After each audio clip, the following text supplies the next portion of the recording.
Deuteronomy 29 1 to 30:20. These are the terms of the covenant the Lord commanded Moses to make with the Israelites while they were in the land of Moab, in addition to the covenant he had made with them at Mount Sinai. Moses summoned all the Israelites and said to them, "You have seen with your own eyes everything the Lord did in the land of Egypt to Pharaoh and to all his servants and to his whole country, all the great tests of strength, the miraculous signs, and the amazing wonders. But to this day, the Lord has not given you minds that understand, nor eyes that see, nor ears that hear. For 40 years I led you through the wilderness, yet your clothes and sandals did not wear out. You ate no bread and drank no wine or other alcoholic drink, but He provided for you, so you would know that He is the Lord your God. When we came here, King Sihon of Heshbon and King Og of Bashan came out to fight against us, but we defeated them. We took their land and gave it to the tribes of Reuben and Gad and to the half-tribe of Manasseh as their grant of land. Therefore, obey the terms of this covenant so that you will prosper in everything you do. All of you, tribal leaders, elders, officers, all the men of Israel, are standing today in the presence of the Lord your God. Your little ones and your wives are with you, as well as the foreigners living among you, who chop your wood and carry your water. You are standing here today to enter into the covenant of the Lord your God. The Lord is making this covenant, including the curses. By entering into the covenant today, He will establish you as His people and confirm that He is your God, just as He promised you and as He swore to your ancestors Abraham, Isaac, and Jacob. But you are not the only ones with whom I am making this covenant with its curses.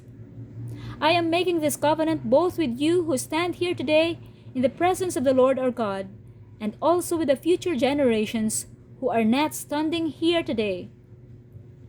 You remember how we lived in the land of Egypt, and how we traveled through the lands of enemy nations as we left. You have seen their detestable practices and their idols made of wood, stone, silver, and gold. I am making this covenant with you so that no one among you, no man, woman, clan, or tribe, will turn away from the Lord our God to worship these gods of other nations, and so that no root among you bears bitter and poisonous fruit.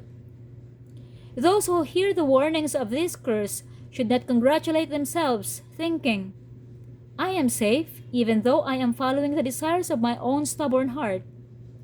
This would lead to utter ruin. The Lord will never pardon such people. Instead, His anger and jealousy will burn against them. All the curses written in this book will come down on them, and the Lord will erase their names from under heaven. The Lord will separate them from all the tribes of Israel to pour out on them all the curses of the covenant recorded in this book of instruction.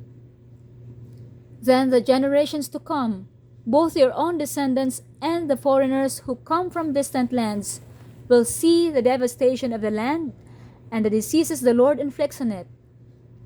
They will exclaim, "The whole land is devastated by sulfur and salt. It is a wasteland with nothing planted and nothing growing, not even a blade of grass. It is like the cities of Sodom and Gomorrah, Admah and Zeboim, which the Lord destroyed in His intense anger." And all the surrounding nations will ask, "Why has the Lord done this to this land? Why was He so angry?" And the answer will be, "This happened because the people of the land abandoned the covenant that the Lord, the God of their ancestors, made with them when He brought them out of the land of Egypt. Instead, they turned away to serve and worship gods they had not known before, gods that were not from the Lord. That is why the Lord's anger has burned against His land, bringing down on it every curse recorded in this book. In great anger and fury, the Lord uprooted His people from their land and banished them to another land, where they still live today. The Lord our God has secrets known to no one. We are not accountable for them, but we and our children are accountable forever for all that He has revealed to us, so that we may obey all the terms of these instructions. In the future, when you experience all these blessings and curses I have listed for you, and when you are living among the nations to which the Lord your God has exiled you, take to heart all these instructions. If at that time you and your children return to the Lord your God, and if you obey with all your heart and all your soul all the commands I have given you today, then the Lord your God will restore your fortunes. He will have mercy on you and gather you back from all the nations where He has scattered you. Even though you are banished to the ends of the earth, the Lord your God will gather you from there and bring you back again. The Lord your God will return to the land that belonged to your ancestors, and you will possess that land again. Then He will make you even more prosperous and numerous than your ancestors. The Lord your God will change your heart and the hearts of all your descendants, so that you will love Him with all your heart and soul, and so you may live. The Lord your God will inflict all these curses on your enemies and on those who hate and persecute you. Then you will again obey the Lord and keep all His commands that I am giving you today. The Lord your God will then make you successful in everything you do. He will give you many children and numerous livestock, and He will cause your fields to produce abundant harvests, for the Lord will again delight in being good to you as He was to your ancestors.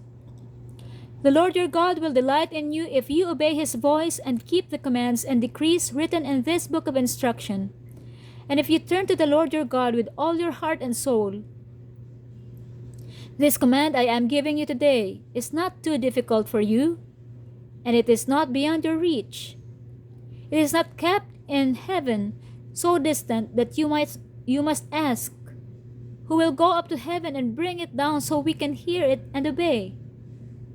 It is not kept beyond the sea, so far away that you must ask, who will cross the sea to bring it to us so we can hear it and obey?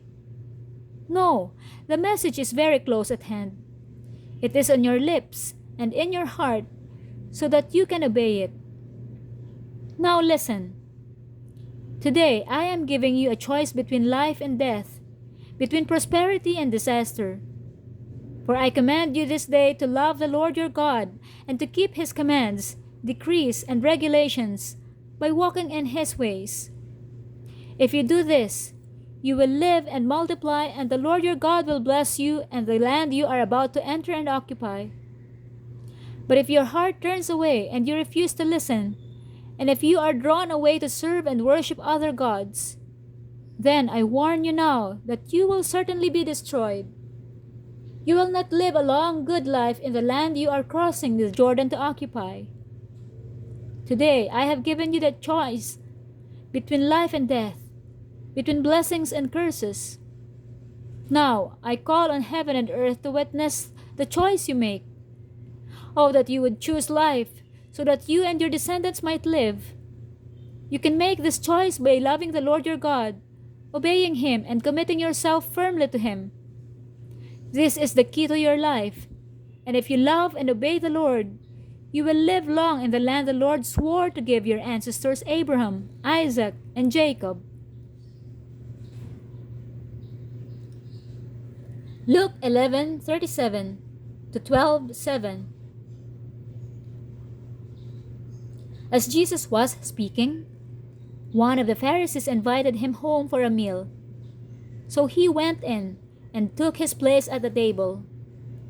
His host was amazed to see that He sat down to eat without first performing the hand-washing ceremony required by Jewish custom.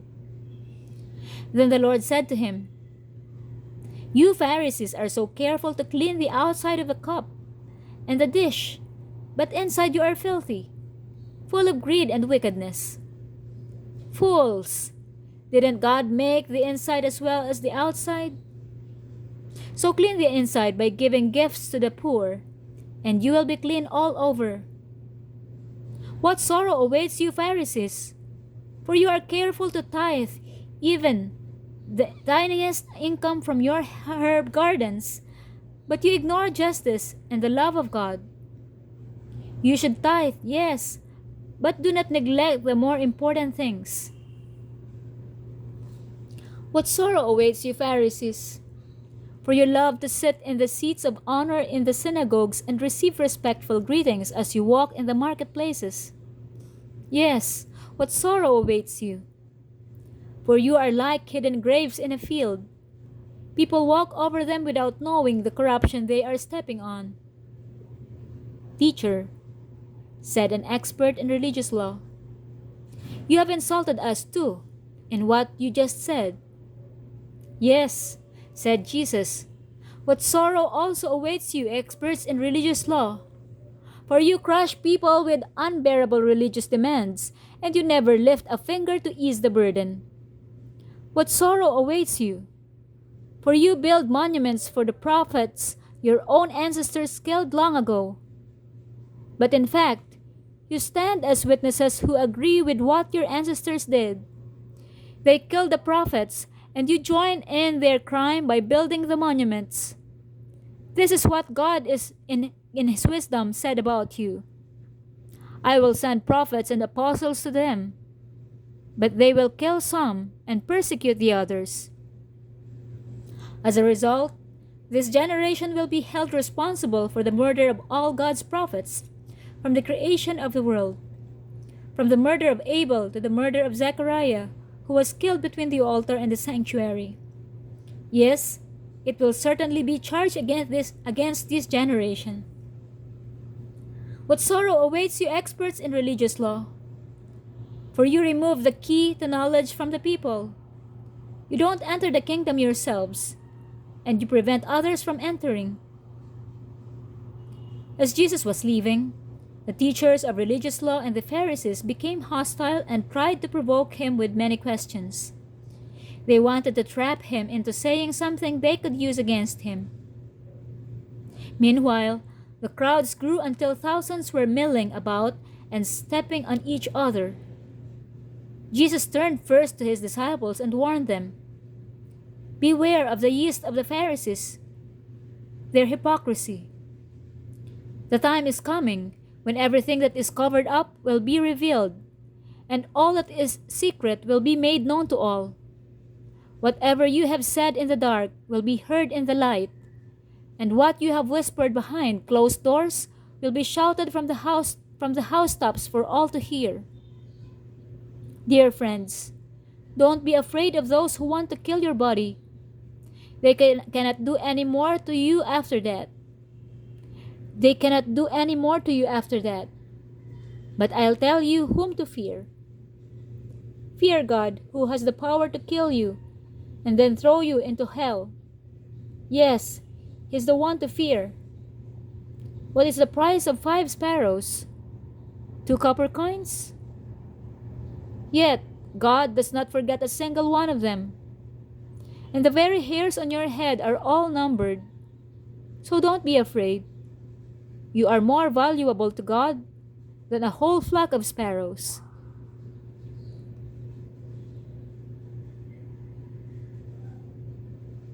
Psalm 78, 1-31. O my people, listen to my instructions. Open your ears to what I am saying, for I will speak to you in a parable. I will teach you hidden lessons from our past, stories we have heard and known, stories our ancestors handed down to us. We will not hide these truths from our children. We will tell the next generation about the glorious deeds of the Lord, about His power and His mighty wonders. For He issued His laws to Jacob. He gave His instructions to Israel. He commanded our ancestors to teach them to their children, so the next generation might know them, even the children not yet born. And they, in turn, will teach their own children. So each generation should set its hope anew on God, not forgetting His glorious miracles and obeying His commands. Then they will not be like their ancestors, stubborn, rebellious, and unfaithful, refusing to give their hearts to God. The warriors of Ephraim, though armed with bows, turned their backs and fled on the day of battle. They did not keep God's covenant and refused to live by His instructions. They forgot what He had done, the great wonders He had shown them, the miracles He did for their ancestors on the plain of Zoan in the land of Egypt. For He divided the sea and led them through, making the water stand up like walls. In the daytime, He led them by a cloud, and all night by a pillar of fire.